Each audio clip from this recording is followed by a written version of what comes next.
মহানগরের 19 নং ওয়ার্ডে দুটা গ্রুপের গার্মেন্টসের সামনে এখানে আপনারা যে নিরাপত্তা দিচ্ছেন সেজন্য আপনাদেরকে ধন্যবাদ জানাচ্ছি। সাথী বন্ধুগণ, এখানে আমাদের সাথে গাজীপুর মহানগর বিএনপির নেতৃবৃন্দরা উপস্থিত আছেন।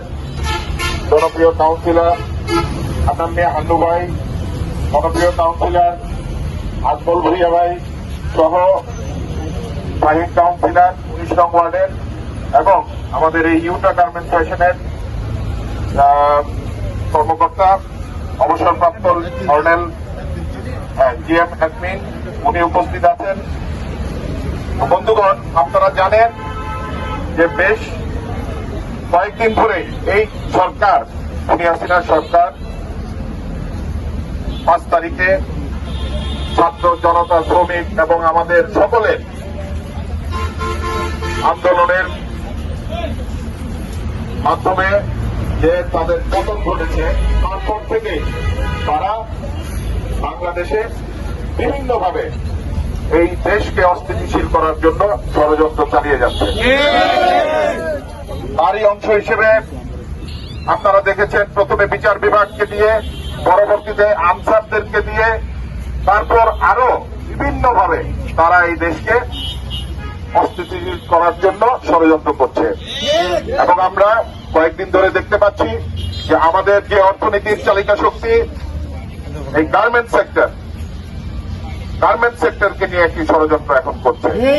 কিছু মানুষ তারা মাঠে নামিয়েছে, এদেরকে এলাকার লোকজন কেউ চিনে না, তারা বহিরাগত, তারা বিভিন্ন গ্রুপে আসতেছে, কেউ চাকরির দাবিতে, কেউ আবার হাস্যকর কিছু দাবি নিয়ে হাজির হচ্ছে বিভিন্ন ফ্যাক্টরিতে এবং সেখানে গিয়ে ভাঙচুর করছে। এর পেছনে দেশি বিদেশি শক্তি ষড়যন্ত্র করছে। বন্ধুগণ, আমরা বাংলাদেশ জাতীয়তাবাদী দলের গাজীপুর মহানগরের এবং অঙ্গ সংগঠনের সকল নেতাকর্মী, তারেক রহমান এর সৈনিকেরা সকলের রাজপথে থেকে এই ষড়যন্ত্র মোকাবেলা করব। বন্ধুগণ, যখন থেকে এই ষড়যন্ত্র আমরা টের পেয়েছি, আমাদের ব্যবসায়ীরা, মিল মালিকেরা, বিজিএমইর ব্যবসায়ীরা তারা আমাদের সাথে যোগাযোগ করেছেন, তারা আমাদের সহযোগিতার আহ্বান জানিয়েছেন এবং প্রশাসন থেকেও আমাদেরকে সহযোগিতা চেয়েছেন। আমাদের দেশপ্রেমিক সেনাবাহিনী মাঠে আছে, তারাও ভূমিকা পালন করছেন, টহল দিচ্ছেন।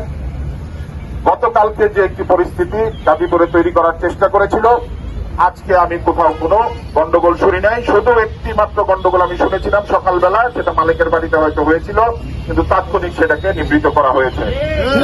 আপনারা মাঠে আছেন বলে আমাদের এই গার্মেন্টস সেক্টরের ব্যবসায়ীরা তারা এখন নিশ্চিন্তে যেন ব্যবসা করতে পারেন এবং আমাদের যারা সাধারণ শ্রমিক ভাইরা আছেন তাদের নিরাপত্তা আপনারা নিশ্চিত করার জন্য যতদিন লাগে আমরা মাঠে থেকে এই পরিস্থিতি শান্ত রাখার ব্যবস্থা করব। বন্ধুগণ, আমাদের দেশনায়ক তারেক রহমান নির্দেশ দিয়েছেন আমাদেরকে জনগণের পাশে থেকে তাদের জানমাল রক্ষা করার জন্য, প্রশাসনের পাশে থেকে তাদেরকে সহায়তা করার জন্য, যেন আইন শৃঙ্খলা পরিস্থিতি শান্ত থাকে এবং আমাদের এই ব্যবসায়ীদের যে মিল কারখানা ইন্ডাস্ট্রিগুলো আছে, আমাদের সাধারণ শ্রমিক ভাইদের নিরাপত্তা নিশ্চিত করার জন্য আপনাদের সকলের প্রতি উনি নির্দেশনা দিয়েছেন।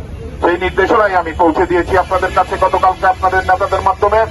এবং আমি আজকে সেই টঙ্গী বিসিক থেকে আমাদের এই মহানগরের নেতৃবৃন্দদেরকে সহ আমাদের অঙ্গ সংগঠনের নেতারাও আছেন এখানে, আমাদের ছাত্র দলের সাধারণ সম্পাদক মিরন আছে এবং ধনী আছে, যুব দলের সাধারণ সম্পাদক রাজু আছে, প্রবাল আছে, সুমন আছে, অনেকে আছে, মনির আছে, আপনাদের এই থানারও সদর এবং বাসন থানার নেতৃবৃন্দরাও আছে। কিছুক্ষণ আগে এই চৌরাস্তায় আমরা সমাবেশ করে গেলাম। আচ্ছা, আমাদের সাধারণ সম্পাদক সদর মেট্রো থানার টুটুল ভাই আছেন।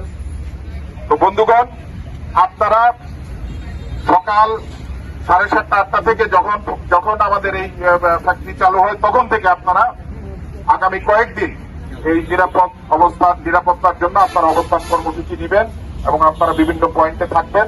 এবং নিরাপত্তা নিশ্চিত করবেন আমাদের শ্রমিক ভাইদের এবং আমাদের এই মিল ফ্যাক্টরিদের, সেটাই আমি আপনাদেরকে নির্দেশনা দিয়ে যাচ্ছি এবং আগামীতে পরবর্তী নির্দেশনা কি হবে সেটা আমরা আপনাদেরকে জানিয়ে দিব। আশা করি যে আপনাদেরকে সাথে নিয়ে, সকলকে সাথে নিয়ে, আমাদের সাধারণ শ্রমিক ভাইদেরকে সাথে নিয়ে আমরা যত ষড়যন্ত্রই হোক না কেন আমরা সেটা নস্যাৎ করে দিব দেশটা এক কার্যক্রম।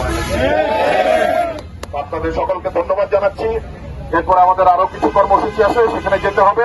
আপনারা আপনাদের অবস্থান কর্মসূচি পালন করতে থাকেন যতক্ষণ পর্যন্ত এই ফ্যাক্টরিতে আপনার চলমান থাকবে। ধন্যবাদ সবাইকে।